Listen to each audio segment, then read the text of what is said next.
السلام عليكم ورحمة الله وبركاته. أصحابتي دقالي أعمل قصة جوكتين وحندين رجينا إن عافيمات قبطان. الحمد لله رب العالمين. عافيمات كي عمر قبل الله ينو بركايو.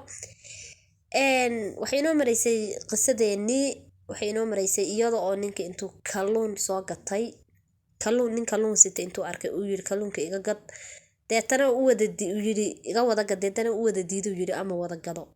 أما إسكالتك deetana wuu soo wada gatay markii uu soo wada gatay ayuu guriga keenay markii guriga keenay kalluunka waa la qalay markii la qalay maxaa laga helay hadee cajiib waxaa laga helay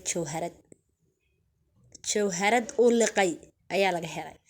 deetana jawharadii ayay qaaday ninka xaaskiisu waxay tahay war bal fiiri jawharad ku dhex jirtay kalluunkii haye iska dhig buu yiri tiiba meel dhigteen kalluunkii kala la daran la qalay saaxabad kale ayaa ku jirta labadii xabbe jawharadeed iyagoo iska haysta ayaa waxaa la yiri boqorkii magaalada wadanka markaa haystay ayaa wuxuu rabaa jawharad calaamadahaas leh oo saa iyo saa u eg markaasi anaa haye baa la yiri keen wuu keenay waxaa la siiyey 300 oo geel ah awr ah xoolo lagu raray oo lacag leh oo dhar leh oo deehanti oo dhan adigu ah baa la siiyey wuu iska imaaday ninkii de waxaan ku ori maalin taajir isagoo iska imaaday uu iska joogay hadana waxa la yiri jawharad kale oo tii la midab ah baa la rabaa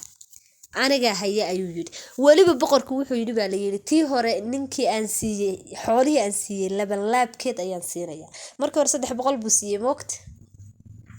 haddana wixii aniga haya 600 awr baa loo soo raray ninkii wuxuu noqday ninka ugu taajirsan wadankaas markaa de dadkii taajiriinta ahaa waa adigu la saftay taajirnimadaasna wax kale kama uusa helin meel kalena kama uusa keenin wuxuu ku keensaday ducadii uu aabihiis ka galabsaday sababtoo ay markuu walaaladiis dhahayay ama aabahan qaata ama xoolaha qaata laba jeerayba asaga wuxuu rabay inuu ducada aabihiis keligii qaato oo ducada aabihiis ayuu meelaysanay deetana saa ayuu wuxuu ku noqday ninka ugu dadka xoolaha badan ku jira taasna wuxuu ku gaaray ducada waalidkiisa waalidka adduun iyo aakhiraba waa lagu liibaana aakhirana janna lagu mutaystaa adduunkana liibaan ayaa lagu helaa marka waalidka baari ha loo noqdo waalidkeennana aakhira iyo adduunba Allah xifdiyo adduunkana reereen aakhirana janna intii dhimateen Allah u naxariisto inta nool